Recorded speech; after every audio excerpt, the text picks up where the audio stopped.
supplied from specific sources in a given geographic area for a specified period of time. And in fact, we're made to understand that as the developed countries move towards a low carbon economy, that companies now find it imperative that they keep track of their greenhouse gas emissions. For instance, the United States Environmental Protection Agency's inventory of greenhouse gas emissions and sink estimates, the emissions from greenhouse gas sources, and the amount of GHGs sequestrated by GHG sinks across the United States over the course of the year. Several other examples and instances were also cited during the morning session. And in case you missed the morning session, the recording will be made available on our YouTube channel. This afternoon session will last for 1 hour. And now let me quickly take you over a few items so you know how to participate in today's event. First, it is important for me to emphasize that this workshop will be recorded and made available on the Richflood YouTube channel. Also, all participants are in listen-only mode. And another thing that is important during the course of this session is that we would like you to kindly rename yourself and add your organization after your name in brackets so that you can be properly identified, especially when you send in your questions. And it is also important to state this, that poll questions will be utilized during the course of the workshop, and we would appreciate your participation. At the end of each contribution, all the contribution sessions, there is going to be question and answer session. So it is very important for us to send in our questions while each speaker is making his contribution. To send in your question, kindly utilize the chat box, which is located at the bottom of your screen on a computer and at the top on a tablet, and kindly include your name and your location while sending in your questions. Our presenters for the day are Dr. Samuel Karabata, Dr. Ola Akinshipe, and also we have Dr. Mrs. Comfort Asokoro Ogaji. These are the three main contributors that we have for today. I would like to introduce the first speaker for this session, in person of Dr. Samuel Karabata. He holds a PhD in climate change. He is an expert in carbon and climate footprints with expertise in carbon, GHG inventory, mitigation and management, air quality impact modeling, spatial and temporal risk analytics, climate change impact and adaptation, sustainability and resilience, meteorology, and the likes of them. He has been practicing in Canada for the past 20 years, and he is currently helping organizations with emission quantification. Our second contributor at today's afternoon session is Dr. Ola Akinshipe. He holds a PhD in air quality and chemical technology. He is a strategist, environmental and climate change specialist with multidisciplinary background in environmental, chemical technology, and microbiology. He has passion for research and consulting on projects centered on climate change and environmental impacts. He has worked for about 12 years now, conducting series of environmental related studies in South Africa. He is also an expert on impact assessments, risk assessments and modeling, and emission quantification. He has worked on several projects in South Africa, Mozambique, Zambia, and the likes of it. He specializes also in air quality and climate change. You are welcome, Dr. Ola, to today's event. Also, another contributor that we have during this event is Dr. Mrs. Comfort Asokoro Ogaji, who is the GMD CEO of Richflood Group. She holds a PhD in strategic management, and she has been continuously working on global climate crisis, business sustainability strategies and competitive advantage, focusing on how African investors and organizations can achieve the Sustainable Development Goals. As at 2020, she has coordinated and performed oversight duty on approximately 200 investment projects in Africa, ensuring environmental and sustainability considerations are incorporated in project planning all through operational and decommissioning phases. Right about now, I would like to invite Dr. Samuel Karabata for his contribution. Over to you, Dr. Samuel. Thank you for joining us. Thank you. Good afternoon, all. For those who are in North America, good morning. First, I'd like to thank Dr. Comfort Osokoro Ogaji of Richflood for inviting me to speak to you on topics regarding emission inventories and essentially what corporations need to know. I am greatly honored to be speaking here today and being able to share some of my insights with you. As I was being introduced, I just want to add a little extra aspects of myself.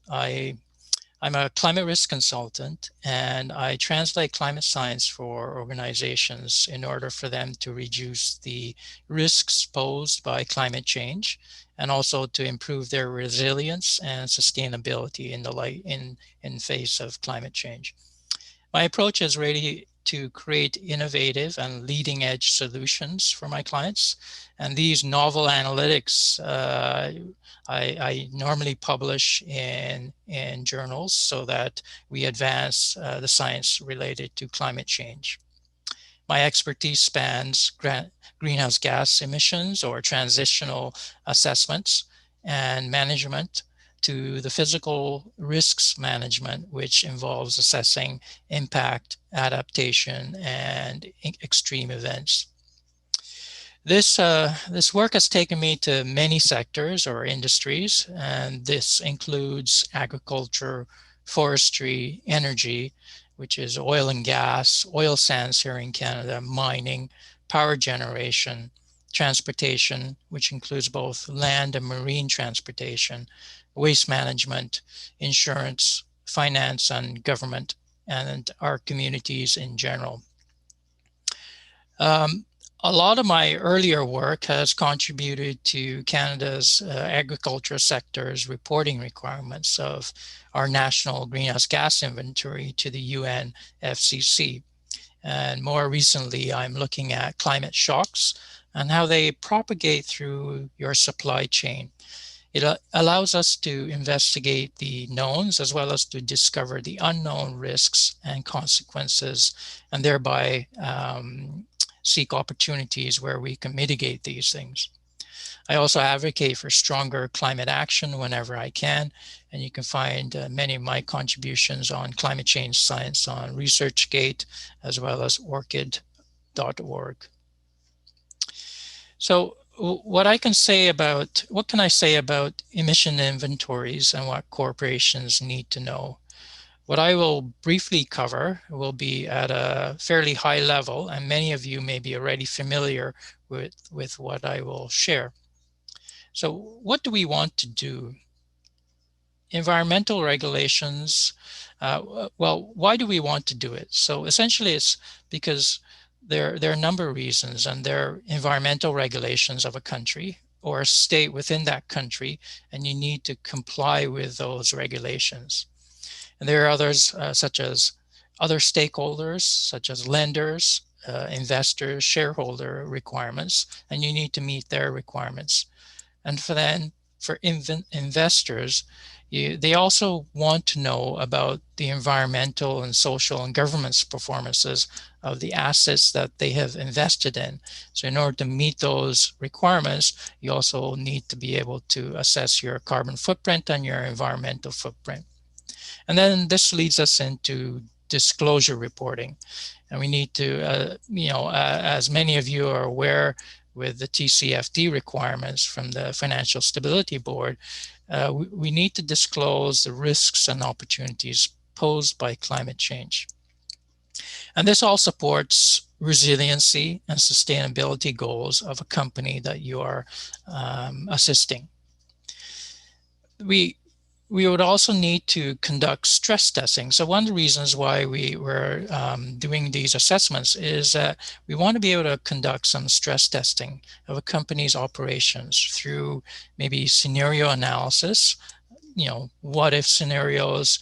We look at future energy mix and future demand. And we also look at future economic trends and directions. And we want to be able to see how are we performing given these future scenarios, and can we find some weak points or some areas where we can mitigate.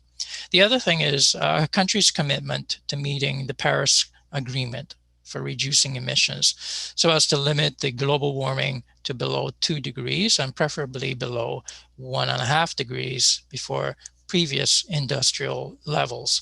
And this avoids some catastrophic climate change impacts. And I'm sure that in Nigeria and neighboring countries, you're already experiencing these extreme events, such as short duration rainfalls that are very extreme that lead to flooding, extreme heat, as well as prolonged droughts. And this has severe economic and social consequences. So some of these are the reasons why we want to do this. Now, how do we do it? So first, what I would encourage is to be collaborative and to connect with others in your industry so that you can share lessons learned, tips on how you're doing it, and as well as mutually supporting one another through this exercise. Now, there are a number of methodologies that are available, and one can find them online, and I'm sure you're all very familiar with it. And these methodologies help you on your path to conducting carbon assessments and even environmental footprint assessments. So for one is the ISO 14064 protocol. And another one is the IPCC inventory methodology. And during the introduction, we heard about the EPA methodology. There's also the greenhouse gas protocol methodology from the Greenhouse Gas Protocol Organization. And this helps organizations, companies, as well as governments and community-based emission inventories.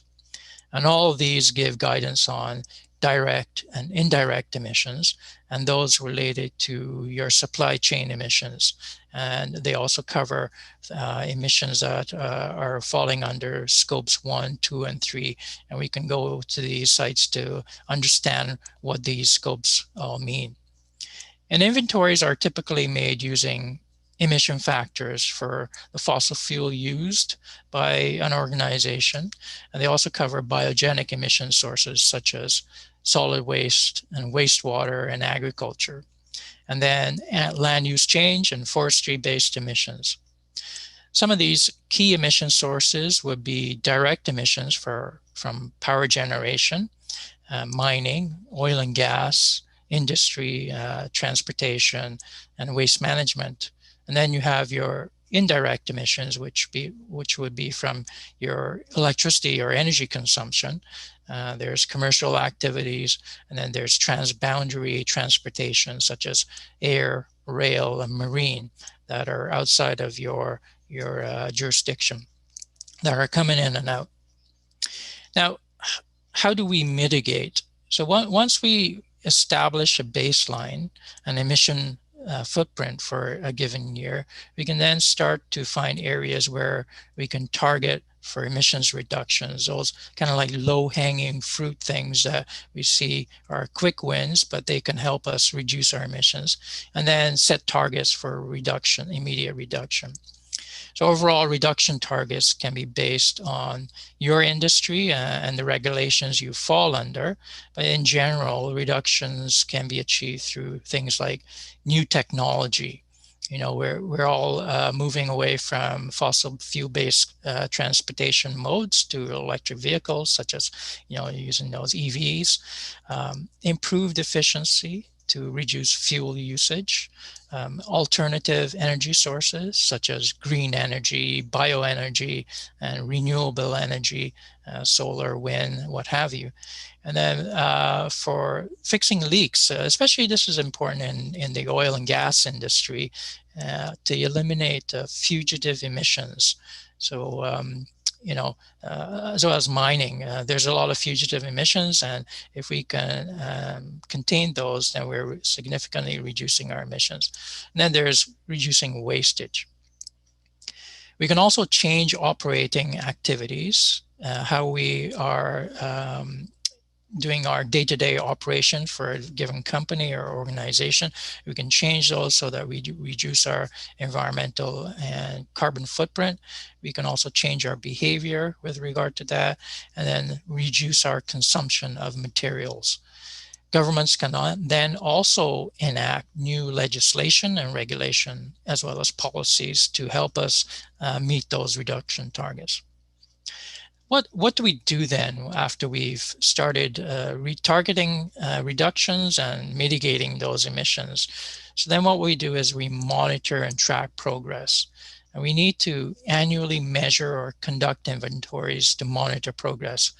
And then we conduct annual inventories. So we go back into conducting our assessments. We report on this, and then we make adjustments based on our progress or lack of progress. And we also disclose this. So inventories through measurements, for example, we can measure emissions from our stacks, direct emissions, or we can use simply emission factors for other kinds of sources. So there's different ways of conducting monitoring and measuring and tracking our progress. What I like to leave with you with my closing remark is that all of this is an iterative process. So we iterate through the inventory, we mitigate, we monitor, then we adjust what we see, and then we start back again, we do our inventory, and we iterate through this. So I want to stop here and thank you for your time, and I'll pass it on to Dr. Ola.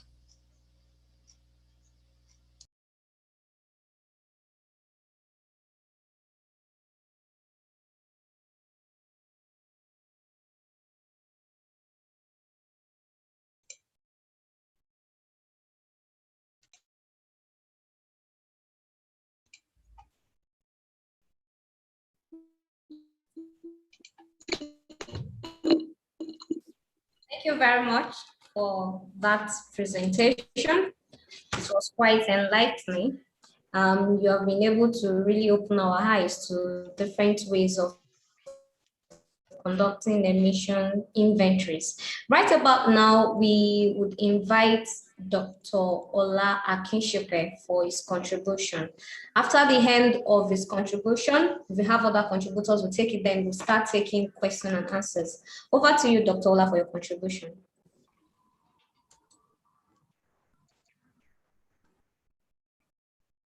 Thank you very much, Dr. Adeola, and thanks to everyone joining. I would like to share screen. I have a few slides that I've prepared.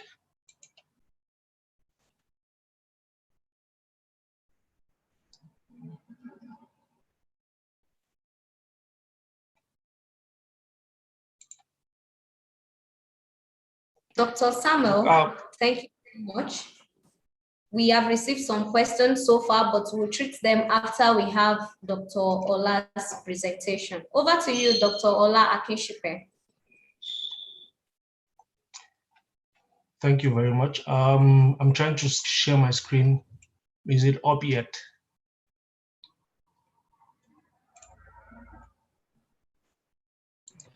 Not yet. It's not up yet. Okay. It's not up yet. Okay, it's speaking now. Okay, wow. While we wait for Dr. Ola to come up, while we wait for him to come up, like I said, we have been receiving some questions. Keep sending them in. Thank you very much. We are getting them. Some of the things discussed by Dr. Samuel has to do with the important thing and some of the major things that he actually emphasized on. The first is collaboration. And is one of the major ways of conducting emissions inventory. Collaboration with your organization, with every point sources where these emissions are being generated so that the inventories can be properly kept, then setting targets for reduction, then this emission inventory and the target that must have been set can be achieved. You mentioned that it can be achieved by new technology. Other ways of achieving this reduction is by changing the operating activity.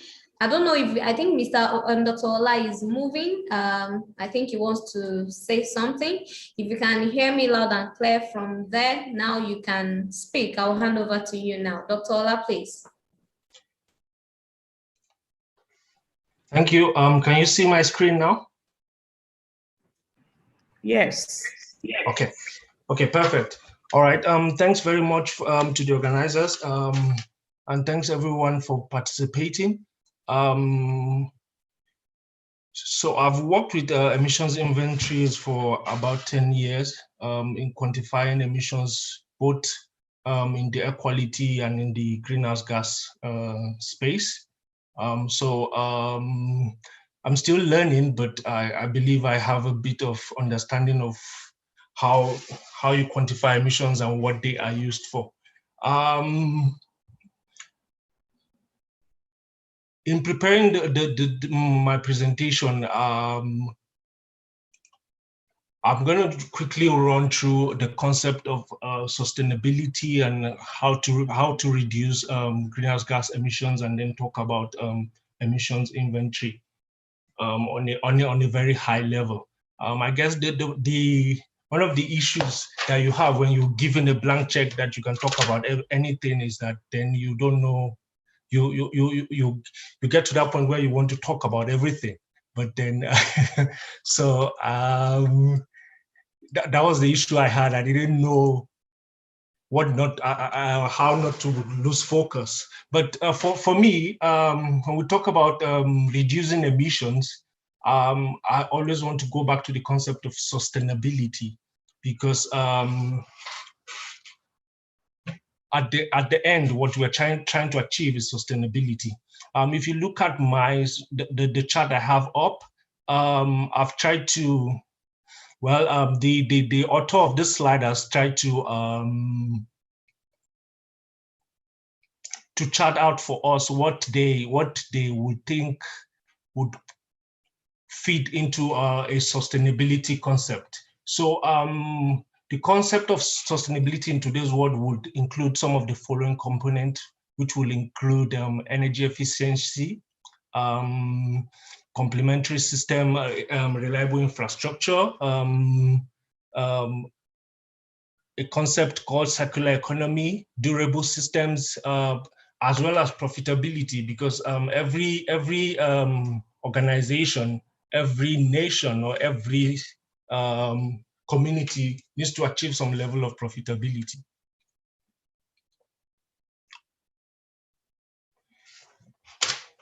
So in this slide, I've tried to because the focus is on Africa, I wanted to bring up some facts regarding our current CO2 emissions. So currently in Africa, we currently emit about 2 to 3% of the world the total world emissions, which is about approximately 1.5 billion tons of CO2 equivalent per annum. If you look at that chart, if you look at the diagram to your right, you would see there, just to zoom it out, what this chart has tried to quantify what the various emissions from various nations looks like. If you look at China there, I'm not sure if you can see my mouse, China compared to the United States to your right. Yes. And then you have, so Africa is in the, I would say, populist zone there. You have South Africa there, you have Egypt, you have Nigeria, you have Algeria there, you have Libya. And then all the smaller, tiny circles there, they are different, your various countries in Africa. And you can see how our emissions relate to the other nations of the world. This is just And having said that, you would want to ask, why then are we bothering ourselves to reduce emissions in Africa if we are not, if we only generate, say, 3% of the world total emissions? But the problem here is that Africa is said to be the most vulnerable continent to the impacts of climate change. So we really need to do something. We can't wait for the developed world to take the lead, or to just do everything. We have to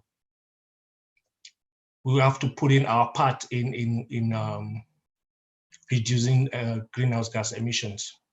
I'll move forward now. So in terms of a holistic approach, I'm looking at a holistic approach to reducing emissions. So in today's world, we look at a concept called the circular economy approach, where when you're designing a system, so in the design or concept phase of whatever project, whatever, if you want to design a new development, a project, an eco-city, for instance, you look at the concept of circular economy, because you don't want to wait until you get to operational levels before you start reducing emissions. So at the concept level, you design the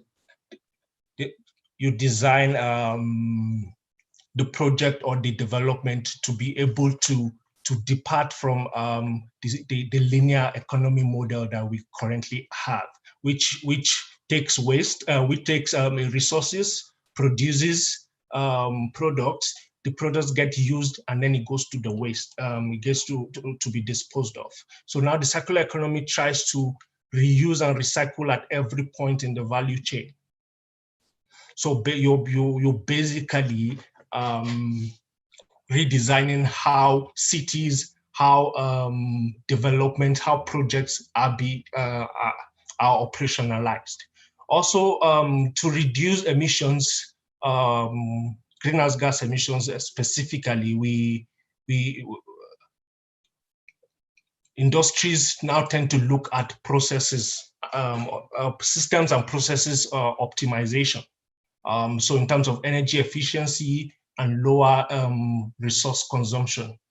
Also, another very vital point to reducing greenhouse gas emissions is energy transition. Dr. Sam has already mentioned some of this, so it might seem like a repetition. Energy transition to lower carbon, alternative materials in terms of using biofuels and the likes, and then transition to reuse and recycling of waste. For instance, you have your waste to energy technology that is starting to become the norm now. Also, you can retrofit emissions reduction technology to your plant, for instance. That's another reduction reduction technique. Lastly, here I have carbon capture and storage. It's not a reduction per se, but it's a way of it's a sink. So you have a process where the carbon that is released is being removed from the environment. So I've just put it in here. It's not really an emissions reduction technique per se. Moving on to the next slide.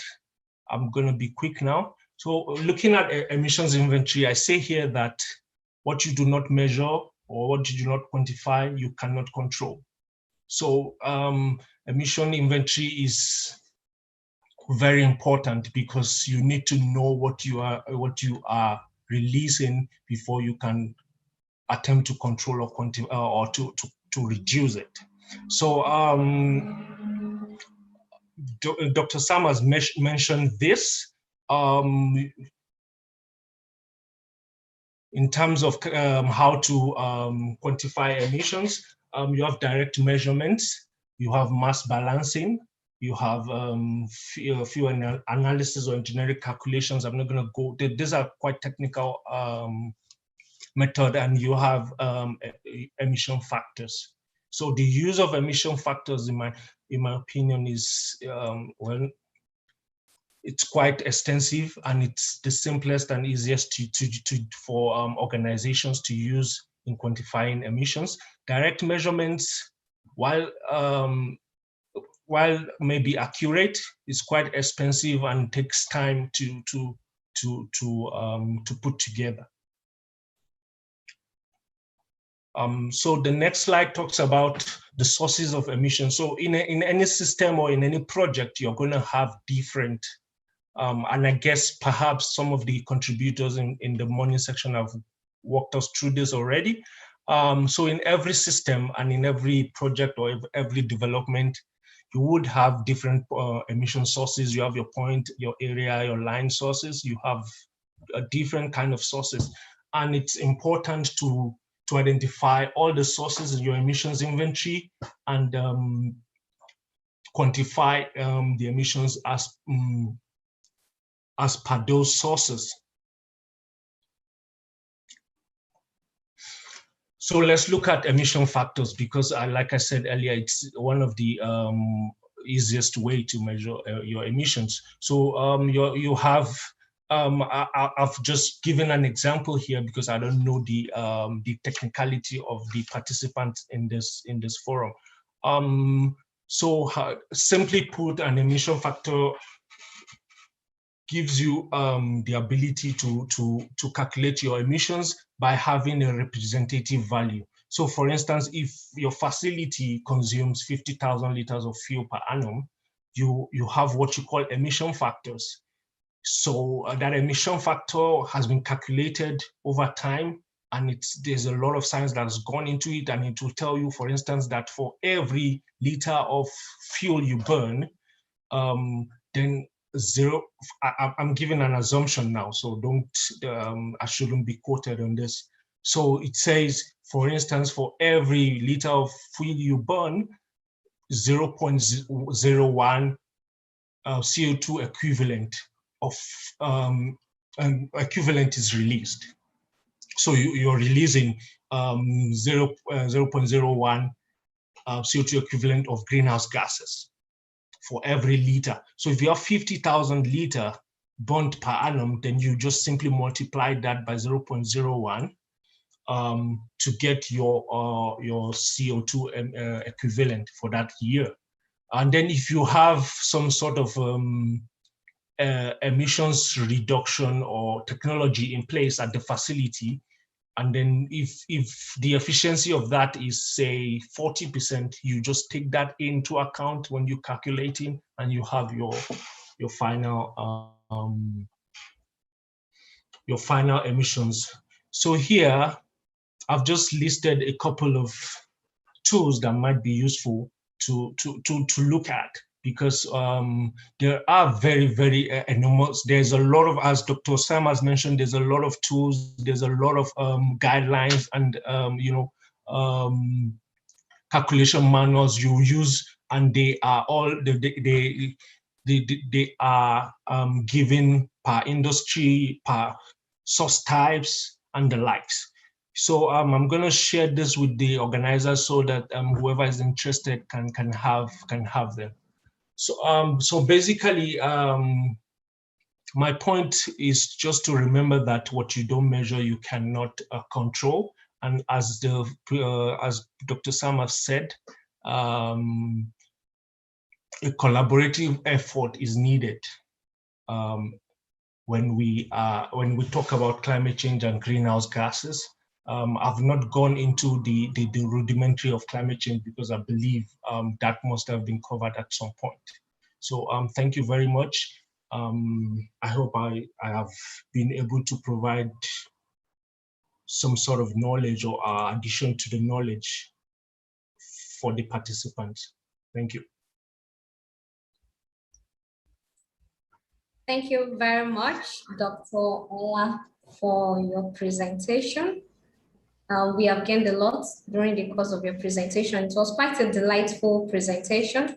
And I actually support your point on the transboundary air pollution. Speaking of Africa as a continent being the most vulnerable continent to the impact of climate change. And there has been convention on long-range transboundary air pollution, having about 51 parties in Europe, North America, and Central Africa, and Central Asia. So this has actually been something that has been looked into for some time now, so that the effect of this transboundary emission can be cushioned, and as much as possible it can be reduced until we find a way to completely eliminate it. So thank you so much for your presentation. Right now, I would like to read some of the questions that we received from our participants during the course of your presentation. We had the first question from one Matthias. His question goes to Dr. Samuel.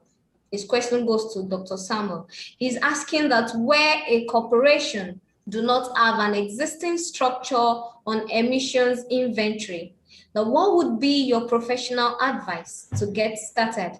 The question is for Dr. Samuel. In a situation whereby a corporation does not have an existing structure on emission inventory, what would be your professional advice to get started? Over to you, Dr. Samuel. Thanks very much for that question. It's an excellent question. It's a getting started question. It can be tough. If you don't have the expertise in-house, you can always seek to hire someone or a few people that has that expertise. You can also go outside and hire consultants that will help you and guide you in that first initial inventory. There is a lot of data that needs to be transferred from the company to the consultant, or for any team in-house that is going to do the inventory. So the key thing is to make sure that you have a record of all of your fossil fuel usage for the last so many years, preferably 10 years. So you can see you can track your energy usage.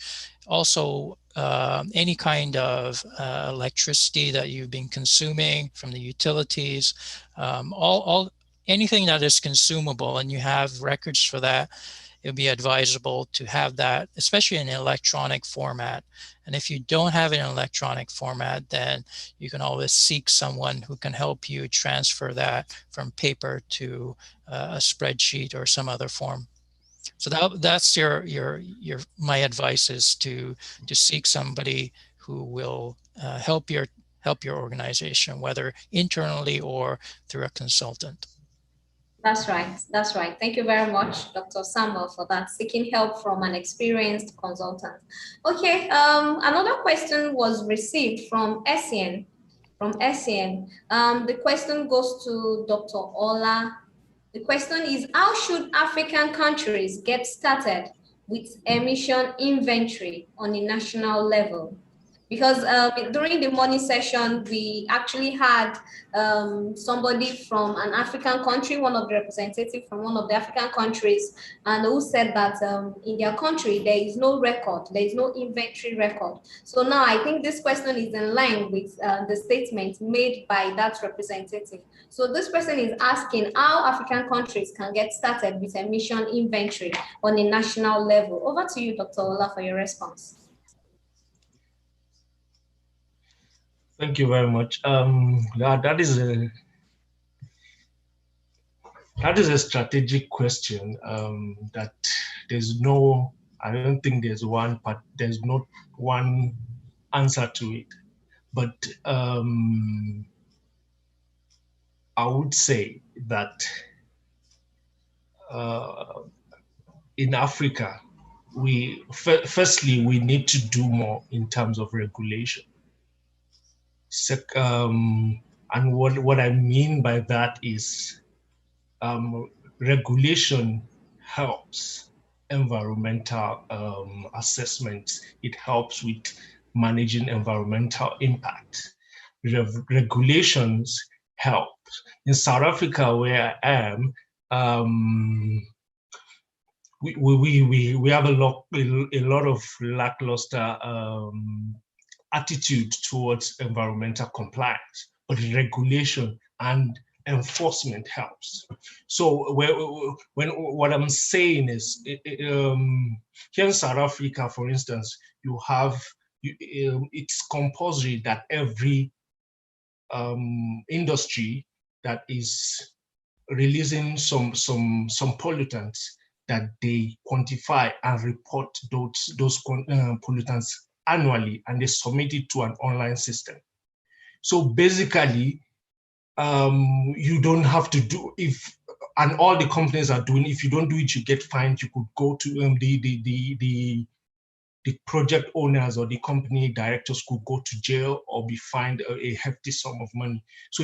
So when you have that already, you have a baseline for your industries. You don't need to do much, because if every industry, for instance, is measuring, quantifying the emissions and reporting it, you already have that. And then all you need to do is to look at non-industrial emissions. Maybe in terms of agriculture, for instance, in terms of your domestic sources of emissions, in terms of your, and now I'm not just talking about greenhouse gases now, I'm talking general air pollutants now. So in terms of domestic emissions, so basically you can have a national emissions strategy, a drive for quantifying national emissions, but it has to start at, say, project level, city, project level to district to city, to a province or a state, and then you have your national inventory. So ideally, what I've known from experience, I've worked across over 15 African countries, I know that regulation is not tight enough to compel project owners and project proponents to actually quantify emissions, do adequate impact assessment, do modeling, and all sorts. So we need to start with proper emissions. For instance, Nigeria, we need proper emissions and proper regulations, sorry. I'll leave it at that. Okay, thank you very much. Very importantly, we need to do more, and we need to have proper regulations to guard against all this. In view of your contribution, we received another contribution from one Dr. Justin. He says that his contribution is that enforcement should be scaled up. As enforcement should be scaled up and more regulations updated to meet the current challenges, especially in Africa. Thank you very much, Dr. Justin, for that contribution. Also, one of the questions we received, which I will read again. Okay, this question is for Dr. Samuel from Jeffrey. He says, does emission reduction credit programs make any positive impact from your past experience working on climate change? Okay, this is for Dr. Samuel. Based on your experience, sir, Jeffrey would like to know whether emission reduction credit program make any positive impact. Over to you, Dr. Samuel. Yeah, it's been a bit of a mixed bag globally, but I do believe if administered correctly, it does have a positive impact, at least especially when it's connected to trading, emissions trading. Here in North America, a great success story, and this isn't regarding carbon or anything like that, but it was really regarding combating acid rain. So there was a lot of regulations pertaining to NOx and SOx emission. So what happened was that there were credits and limits applied, and there was a market created, a financial marketing created, and NOx and SOx were traded on the stock exchange. And that had a significant impact in reducing acid rain emissions or pollutant emissions from power generating facilities in the eastern seaboard and eastern Canada. And that helped significantly reduce acid rain, the destruction of lakes and forestry. And that was essentially solved. That problem solved sometime in the 90s, and we don't hear about it anymore because it was so successful and we've forgotten about it. So if we do have the right structure and instruments, then I think these credit trading credits and applying credits will be a great incentive to reducing emissions. Hopefully that answered the question. Yes, that's right. Thank you very much. Just before we leave your end, Dr. Karabata, we have another question from Dr. Justin for you. He says, do you think that Africa should replace fossil fuels with renewables? What would be your professional opinion? Dr. I think that would be great for all countries in general, especially those in tropical environments. I think that would be a fantastic move. It is still very hard to wean ourselves from fossil fuels because I think a lot of the economy is dependent on the extraction of fossil fuels and selling it on the global market. But I think if we move towards using renewables, for example, solar heating, forgive me, I'm not very familiar with how that is utilized in Central Africa and Nigeria, but I know for other countries, there's the use of solar heating for hot water purposes. And this sort of eliminates the need to use natural gas or oil or propane to heat your water.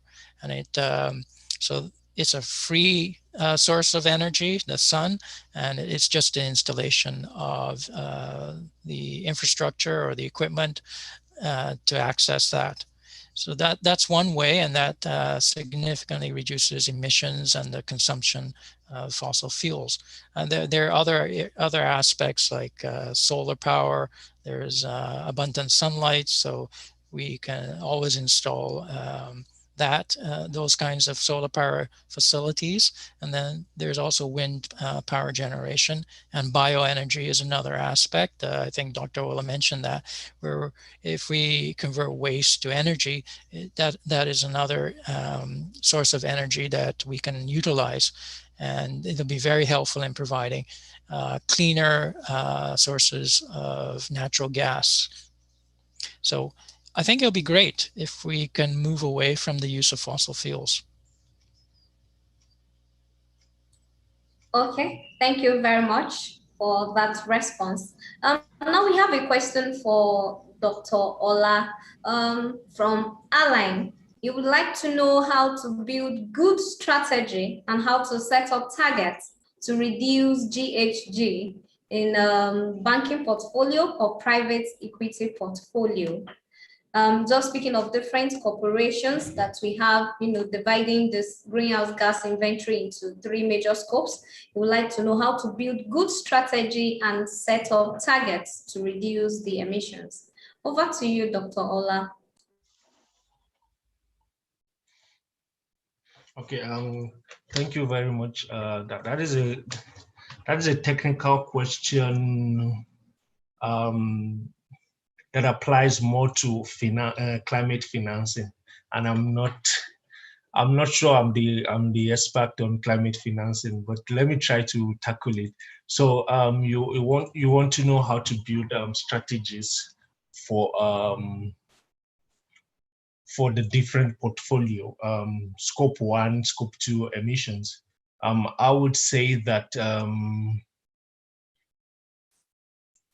at the project level, there are baselines that at every project level there are baselines that can be used to set targets. So, for instance,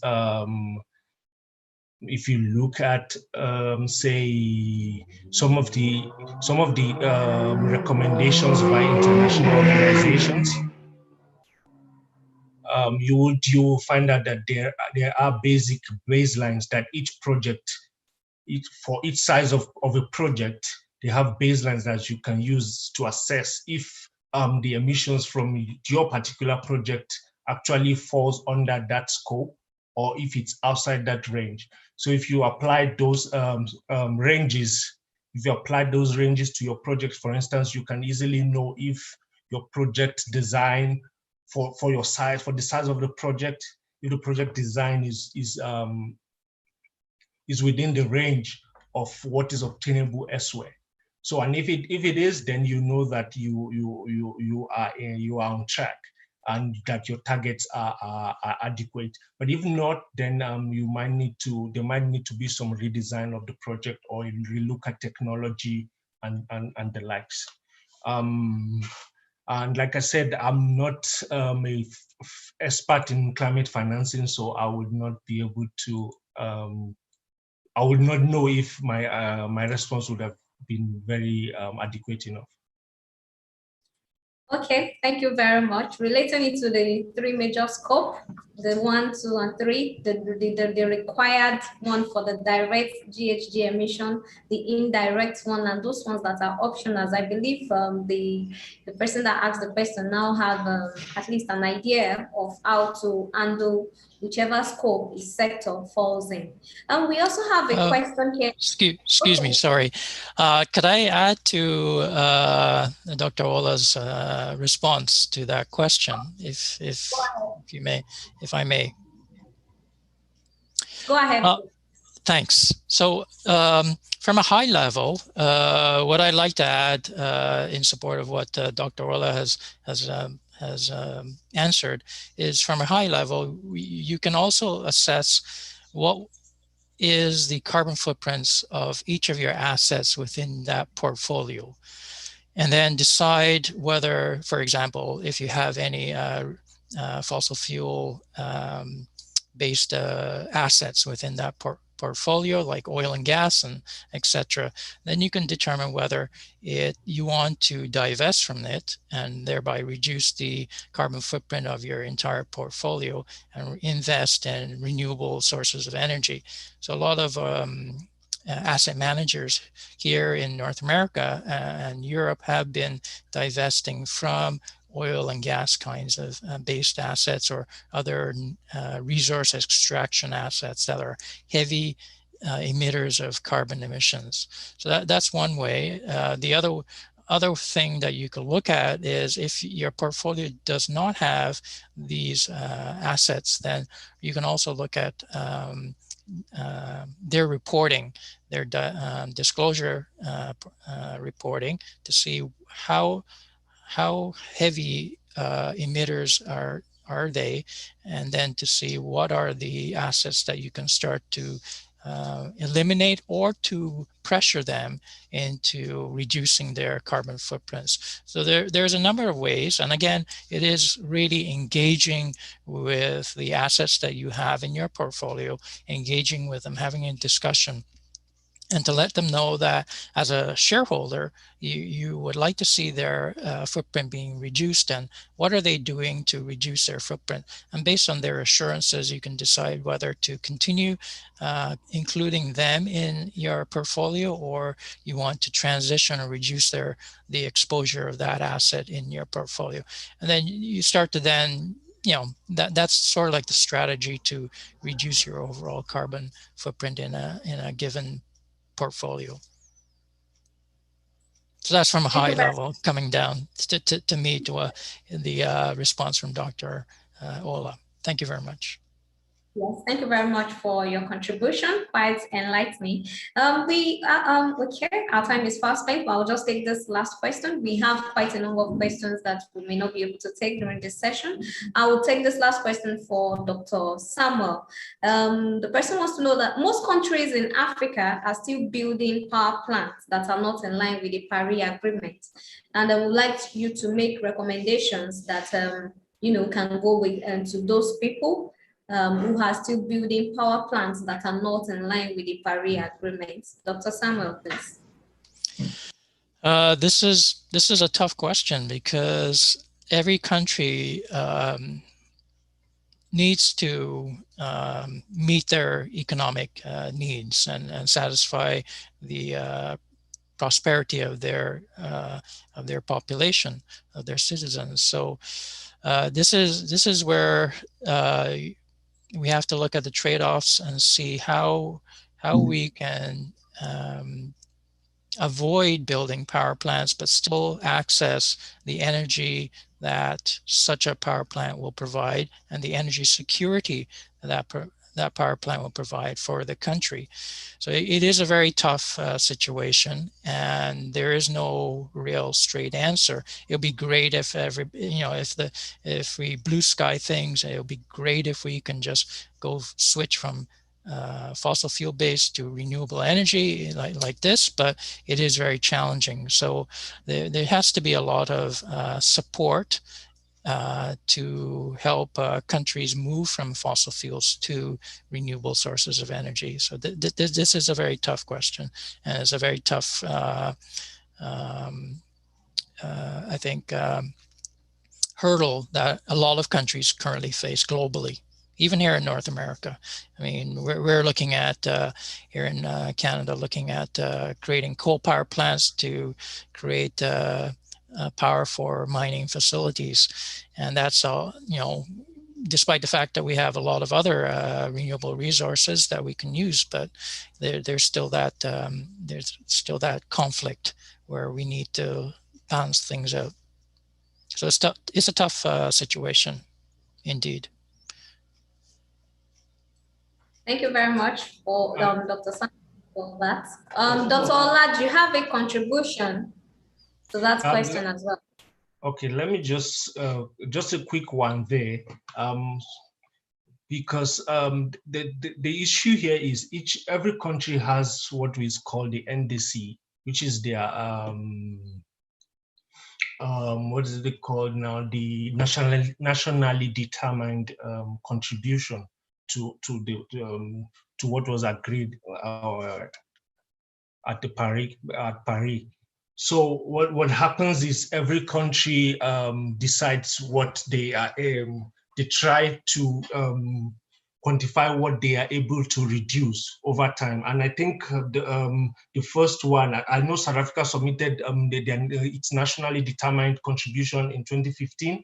We have a draft one coming out, going to be signed off very soon. I know, I think Nigeria also submitted one recently. But I know Uganda, Tanzania, and Kenya also have, they have submitted theirs. So what happens is then that in the mix, there has to, each African countries needs to start shifting away from fossil fuel use power generation. But at the end of it all,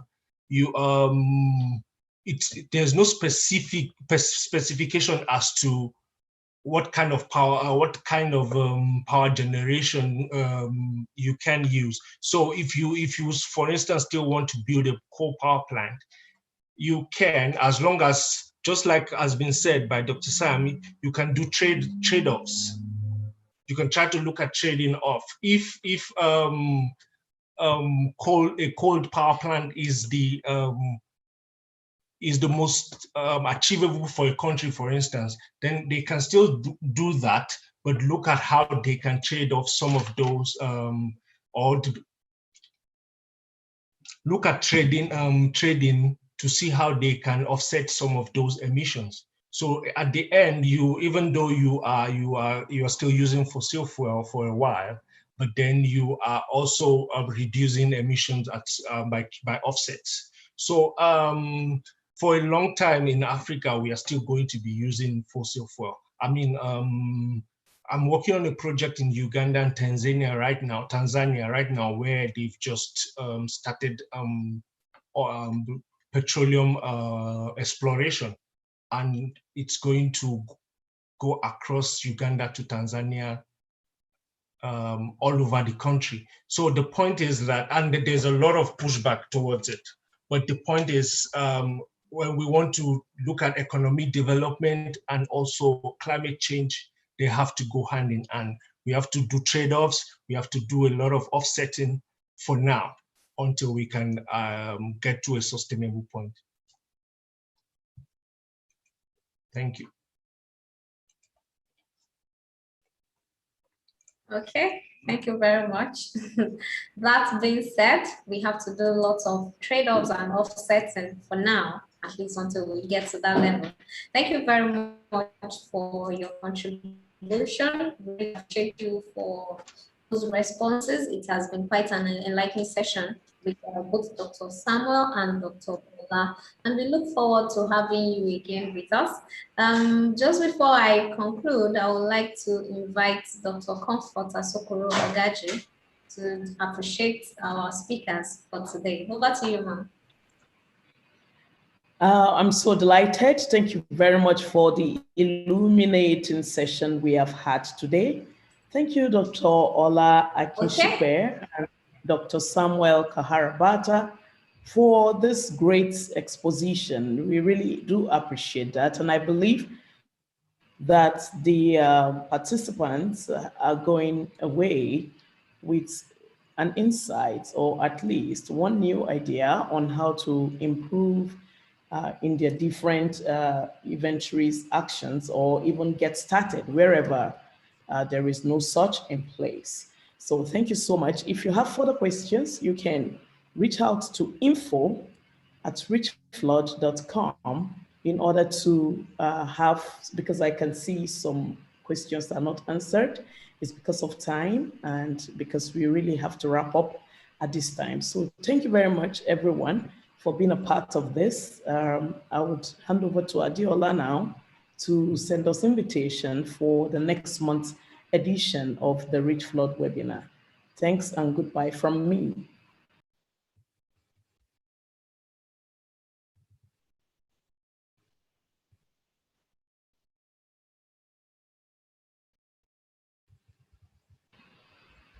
Dr. Adiola, can you hear me?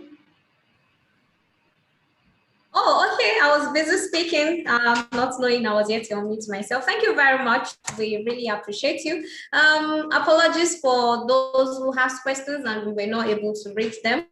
I have the address on the chat box. You can forward your questions to info@richflood.com. We want to appreciate everyone for attending this event and for your contribution in today's workshop. We hope to see you again on the 22nd of July for the next edition of our monthly workshop, as we'll be having key players in the industry who will be presenting to us on emergency response preparedness and resilience. And the link to register for the next event will also be dropped on the chat box right now.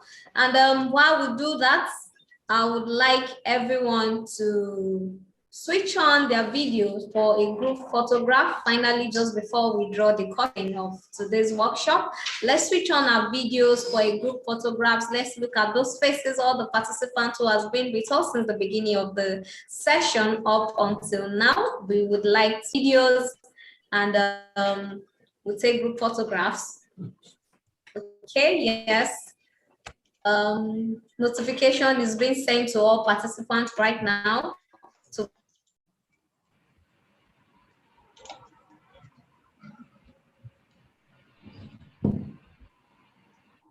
I think you can stop sharing, Adiola.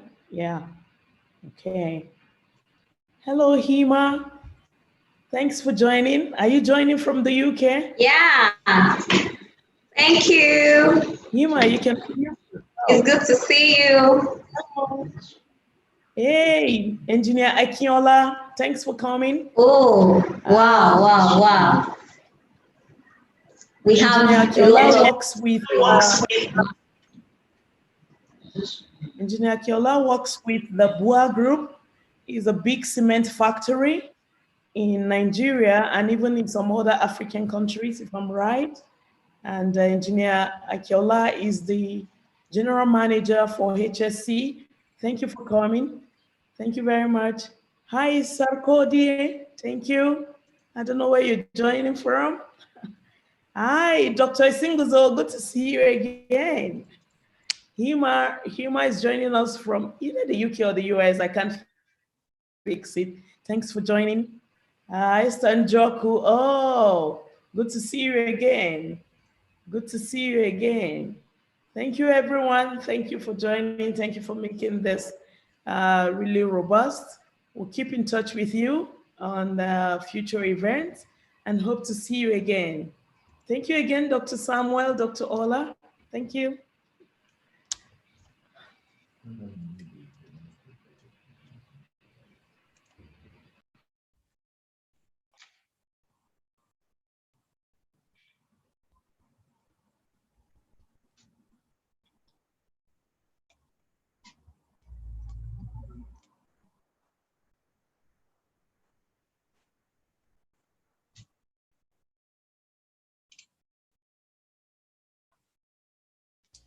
Thank you very much. It's been a pleasure to speak to all of you. Cheers. Have a great day. Bye. From me as well, thank you very much for the invite. I'll always be available to participate in this forum. Have a great day. Bye. Thank you. Bye. Bye. Thank you.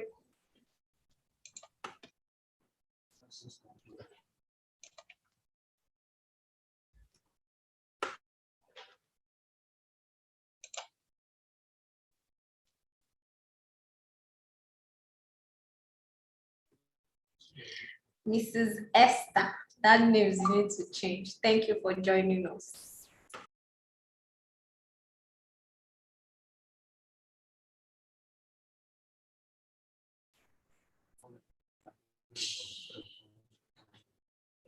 Oh, Dr. Piribo, thank you for joining. Thank you so much.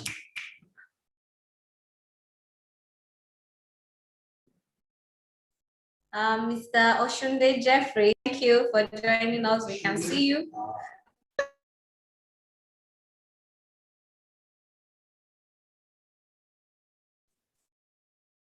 Yes, Dr. Justin, thank you very much for joining us. We hope to see you again next month.